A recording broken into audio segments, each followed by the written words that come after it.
What's going on, y'all? Thanks for checking in with Callie. Please like, subscribe if you haven't. So, the question now with the Clippers is how far can the Clippers go, or how long can they sustain with the absence of Kawhi Leonard? Because due to Kawhi Leonard's re-inflammation in his knee, there's really no timetable for him to return. But at the same time, the good news is he can pretty much return at any day, at any time. So it's not like he's completely out. It's not like he's, completely taken out of the playoff picture for good. It's just that inflammation came back after game 2 that he played, in which I thought they played Kawhi way too many minutes. I thought they should have did what they did in game 3. In game 3, they limit him to 25 minutes or less. And they should have did the same thing in game 2, because, you put 35, 36 minutes on him in game 2 after being out all that time the way he was, and expect him to go out there and be himself and, kind of like change everything in regards for him, but knowing that he hasn't really had no rhythm. And even he still scored 15 points, and the game came down to the bitter end. It was a 3-point loss, 96-93, I think. It was not a blowout by any means. The game was still within reach for the Clippers. But that's one of those situations where I think the Clippers has got to be more cognizant of the situation. And this is the reason why I said the Clippers got to operate as a better organization. They've always made mistakes in the past with their superstar players and just made mistakes in general, which is the reason why they never had the opportunity to obtain a championship, I think, because the little things go a long way. If I'm an owner of that team, there's no way Kawhi Leonard's playing 35, 40 minutes out of off a knee injury, or a knee issue, I should say, that's kind of held him back from playing at the elite level and held him back from playing X amount of games before the season ended. So, it's like, you kind of want to, get him in there a little bit, ingratiate him in there, and then kind of, ramp him up as you go. To me, that would have been the smarter thing. Instead of what they did in game 2, what they did in game 3, they should have did in game 2. Game 3, they playing for 25 minutes or less. Game 2, they went out there and just threw him to the wolves and let him play 35, 40 minutes, which that just wasn't smart to me. But either way, it is what it is. I think Kawhi will be back, pretty soon. But in all aspects, the Clippers pulled out a big win yesterday. Paul George and James Harden came up big. I think Paul George had 34 points. Shout out to him. He needed a bounce back game after that 7-point embarrassment. That was just like, come on, he had less points than Kawhi Leonard and played more minutes last game. That was just pathetic. Even though he was in foul trouble, he still could have shot a lot better. But he came back this game and had a bounce back game, and James Harden had a bounce back game also. They limited the turnovers. They played a little bit more within their means. They had a huge lead. I'm telling you, this game was very controversial, because I can tell you this, though. If Dallas would have came back and won that game, it would have been all hell broken loose for the Clippers. It really would have been. So I'm glad the Clippers got the victory. I'm glad they, found a way to pull it out. They hit some, crucial shots down the end, and they found a way to get out of Dallas with a big victory. Now it's tied 2-2 going back to LA. And this is the type of game that the Clippers need to be careful of, because you're going back to LA. This is the game that James Harden and Paul George really got to show up in, because there's been many times where we've seen in the playoffs and regular season throughout, James Harden and Paul George's career, where they'll have a big game like this, but then they'll follow up with a piss poor game right after. So this next game, everything Paul George and James Harden did this game, they need to basically mimic it next game. They really do, because if they go in the next game and lay an egg, Dallas is probably going to have a huge advantage, of course, of winning the series, because mentally Dallas will look at it like, okay, we can go in there and beat them. We went in their house and beat them twice. We're not going to let them come back to our house and let them beat us twice. We're going to end it in Dallas. You see what I'm saying? So this next game, game 5 is probably like one of the biggest games of, definitely the biggest game of the year, more likely for the Clippers.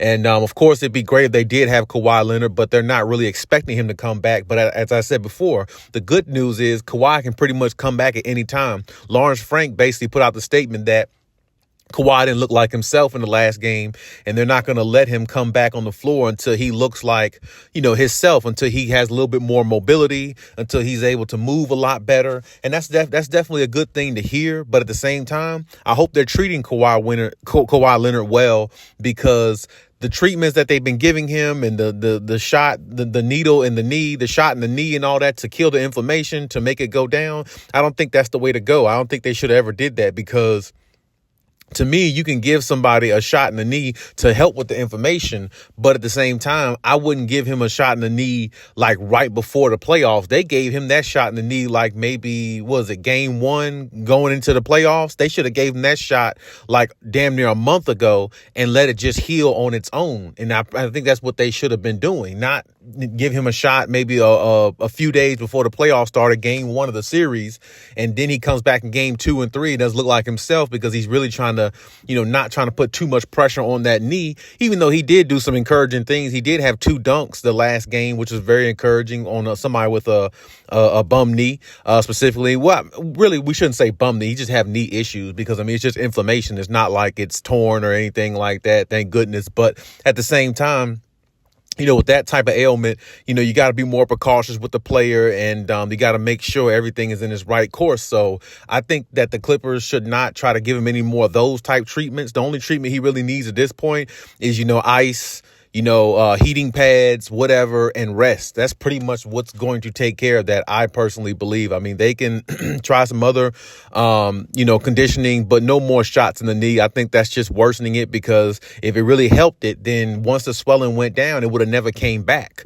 Unprecedented to them, because that's exactly what they thought. They thought everything was good after game 2, and the swelling came back like a day later or 2 later, and then it really just didn't help his mobility in his situation. So shout out to Kawhi, of course, that's my guy always. But the Clippers, I think what they have now, I've said it before, I've mentioned it before, the Clippers are good enough to beat Dallas without the services of Kawhi Leonard. They're good enough to beat them. It's just going to take them 6 or 7 games, of course, to do it. They can't beat them. See, with Kawhi, they could have beat Dallas in 5 games.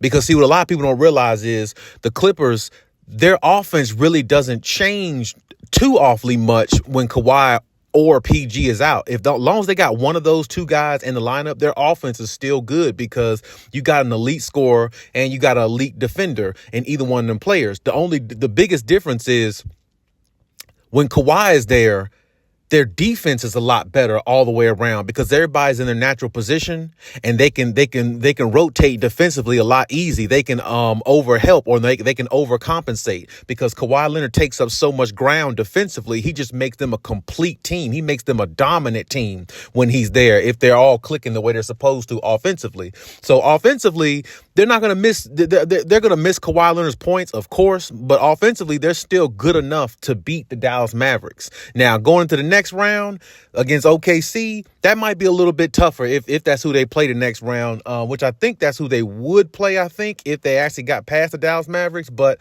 that might be a whole different, tougher situation, because now you got an elite scorer on that team, in which that would be, tough as well. And OKC, they're the number 1 seed for a reason. They got defense also. So, that would be a tougher situation. It supposed to get tougher each round you go. But, of course, the Clippers got to be more focused where they are right now.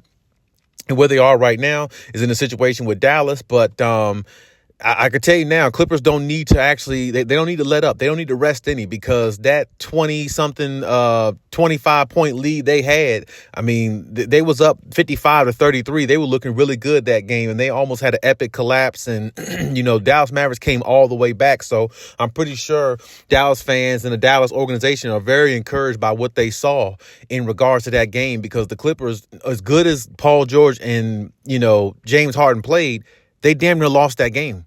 They really did. And that, like I said, would have been the biggest controversial issue ever if they would have lost that game completely. But I'm glad they pulled it out, so the Clippers wouldn't go through any more embarrassment or hear any more negative comments about them in the media. But the Clippers got to be, a little bit better defensively. And like I said, they're not going to be but so great defensively because they're missing their best defensive player, also their best player. So, I mean, it's like, that's why I said their offense is still going to be good because Paul George and James Harden can score with the best of them. They can when they're on their game. No doubt about that. But the defensive dominance that they would have as a team with Kawhi Leonard there, along with Kawhi scoring, is what they're going to miss the most. And if they get past the Dallas Mavericks, that's when they're really going to start seeing, you're going to really start seeing how and why Kawhi is important to the team if you don't already, because the more and more, the further and further you go, you play teams that got a little bit more mismatched situations between you and the other team. And now that's where Kawhi's expertise is going to come in, because he can offset a lot of things, because Kawhi is so good defensively. He can overcompensate on defense and still make the right play, because the one thing about Kawhi I've always noticed, he's a good defensive player, a great all-time great defensive player. Paul George is a great defensive player, but the difference is between Kawhi and everybody else on the team defensively, he can overcompensate and it doesn't matter. Like, Kawhi can go for steals. He can disrupt everything the opposing team is doing by himself. And on top of that, he has great instincts. Some defenders just really have great instinct. You can't teach what they know. And Kawhi is one of them type players. His defensive prowess is built on instinct, and his instincts always lead him to the right direction when he's trying to disrupt another team's offense. And it usually always works in his team's favor, which is the reason why Kawhi has always been a winner, because, like I said, his defense affects games to where his teams could be dominant. And that's what the Clippers are missing. The Clippers, they really need to be more dominant than anything. They can win this series and make series interesting and things like that, but going 6-7 games each series is going to wear you down the further you go. And the competition gets better the further you go. So when you're going 6-7 games and you got one day of rest to play the next team, whereas if they had Kawhi Leonard and his defense, they would beat Dallas in 5 if Kawhi was healthy this whole series. They beat Dallas in 5 easily.